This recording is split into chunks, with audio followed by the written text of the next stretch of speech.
Dozens of union workers for the Lorain County Job and Family Services are on the picket line tonight. Good evening, I'm Damon Maloney. And I'm Tara Morgan. Katie Usen is off today. It's a strike that could bring some county services to a crawl. And all day, viewers have been reaching out to us here at the station asking how this could impact them and their families. So I spent some time in Lorain County today earlier speaking with some of those people to try and get some answers for them.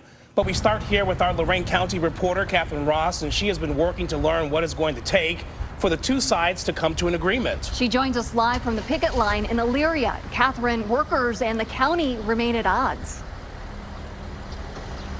Yeah, that's right, guys. I mean, this is the scene out here right now. It's a smaller group than it was early this morning, but some folks have been out here in a steady stream since 6:30 in the morning. That was the strike deadline for these contract negotiations that started back in the fall. Now, I spoke to both sides today, and both sides tell me they don't plan to back down anytime soon.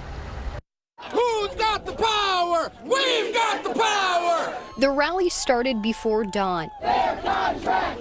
Fair contract! Dozens of employees from the Lorain County Job and Family Services spent all day Wednesday demanding better pay and benefits. In the last 5 years, about 90 people have resigned from here because they just can't work, they can't make a living working here. Sia Marku has been a caseworker here for more than 2 decades.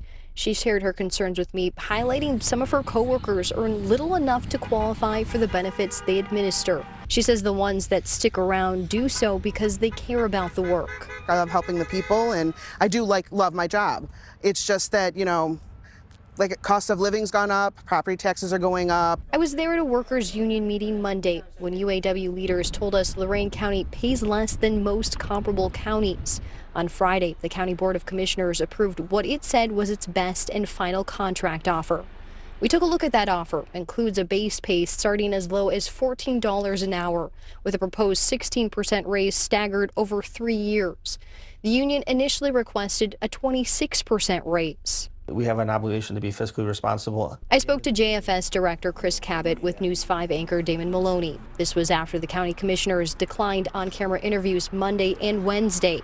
He echoed what they told me by phone. So we don't have the type of funds that some other counties have to utilize to pay their staff like that. We previously reported the financial challenges facing Lorain County. It's trimming $11 million from its annual budget.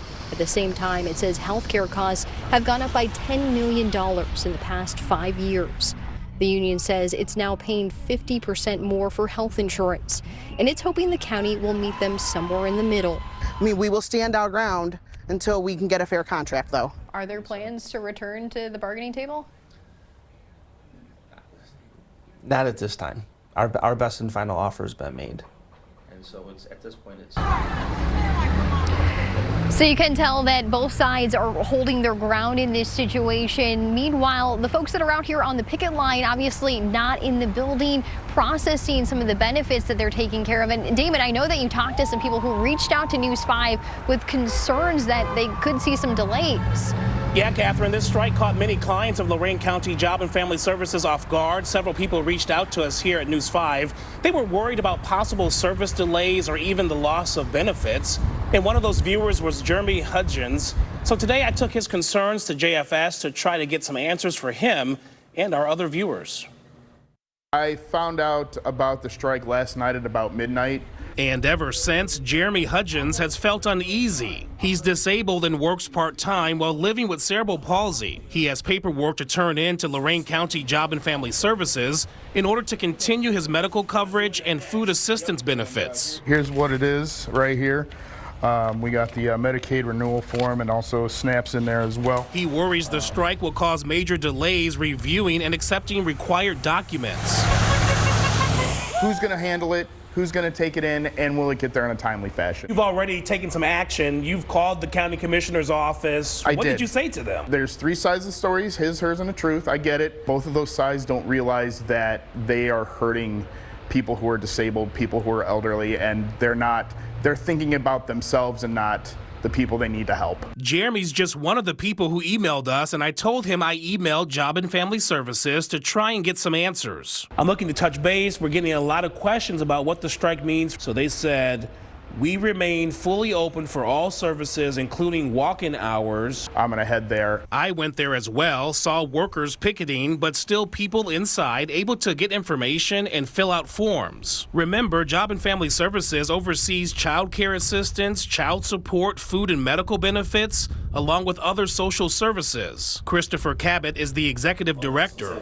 Logistically, what does this strike mean for clients of JFS? Yeah. We're operating at about half of our staffing level that we typically would be. Is it fair to say because of the strike, we're going to see delays in processing of some paperwork, implementation of some services? What we've decided to do is really prioritize those in the most need first, obviously. You might be on the phones a little bit longer, or it might take a little bit longer to process the same amount of applications with fewer people. But nobody's gonna be denied any services or not get something that they're eligible for. Cabot says some employees are working overtime and supervisors, including himself, are stepping in to help cover the workload. Because we're never going to turn our backs on our clients. Jeremy wants the parties back at the bargaining table. What can we do to make sure that the residents of Lorain County who need these services aren't the ones hurting? And again, Cabot says that the phone lines in the lobby at the office will remain open. The office is not closed. And he told me that it typically takes about 30 to 60 days to fully process paperwork. But given this current strike, he says that that timeline could be longer. But he assured me that they are prioritizing those emergency cases. Cabot says that the state has offered to help here, and they are also looking to bring in support from other counties' Job and Family Services offices.